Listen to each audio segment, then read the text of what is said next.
Wait, is that guy on the Clippers? I think I don't know. I haven't Oh, seen him in the sorry. game You can't tonight. see that, right? Oh yeah, that's right. No, he's not in the game right now because he just disappears in important games. Hey, we're back talking about the Clippers. Wow, I just ripped Paul George, and I have a Paul George jersey in my closet too, which is also You're a hilarious. That traitor. You were his I biggest just fan. my problem with Paul George is that I know how he is. Like I know who he is at this point. And you can say all you want about the injury and all that, and I get it. Yeah, obviously the injury is a huge deal, and what happened to him Snapping his sucks. ankle in half. Yeah, literally, it sucks. It's not great. But the point of it is we're 5 years later into it, and Paul George is still Paul George that we know him every year to be, which is the one where he is great for a game or two in a series, and then he fades away for the rest of it. And that's what's happening. I actually looked over and he was at the free throw line. And I think in the we're about to go into the fourth quarter of this game because I'm watching it live over here on the right to kind of keep myself in tune because obviously the Suns might win the series. Yep.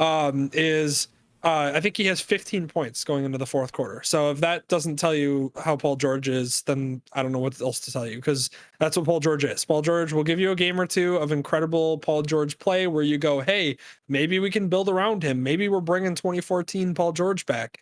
And then he resorts back to how he's been the last couple of years, which is that he'll disappear in important games like this, and that's it. And I'm not saying that the Clippers, should have won or like they were favorites by any means. Obviously, the Suns are favorites, but they should at least put up more of a fight when you have a guy like Paul George on your team, and then you have a pretty solid team around him. Obviously, losing Kawhi is not something that I'm glossing over. Losing Kawhi, who's one of the best two-way players in the league, is going to hurt your team no matter what team you are. But the point still stands that if Paul George ever wants to be better than a two or a third option on a team, he needs to figure out how to actually show up in the rest of the series.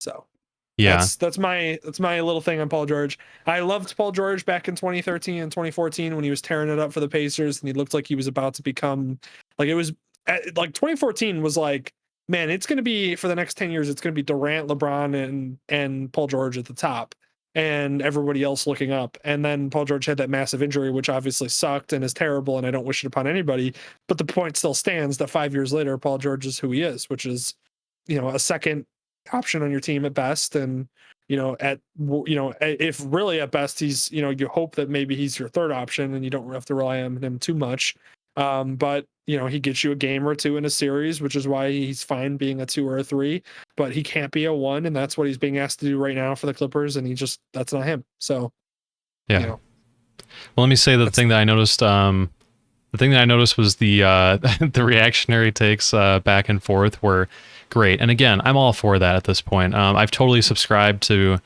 no nuanced discussion, especially on live threads and things that are like happening, breaking news. It's just the way it is. So now I just kind of encourage it. But when he went from like the commercial that he had, there was like no OT tonight and everything that came up. Seeing that everywhere when he botched the free throws and then they ended up losing that game a couple games ago. Fantastic. Love it. Always inject that in my veins. And then the next day or the next game after that, when they completely turn the narrative around and they're just like, wow, see, Paul George, great game. Kind of turns the narrative around, right? Like it doesn't seem like he's that much of a choker anymore now, does it? And then the next game after that, something similar happens and we might be even seeing something again like live here happening. It's always fun. It's really hard to keep up with, especially if you don't watch every single game to see what's true. Because if you're coming in as a casual fan, I'm like, oh, does Paul George suck now or is he good? And it's literally like, oh, it depends. Is it Tuesday or is it Thursday? So that's how quick things change. Well, the thing in the NBA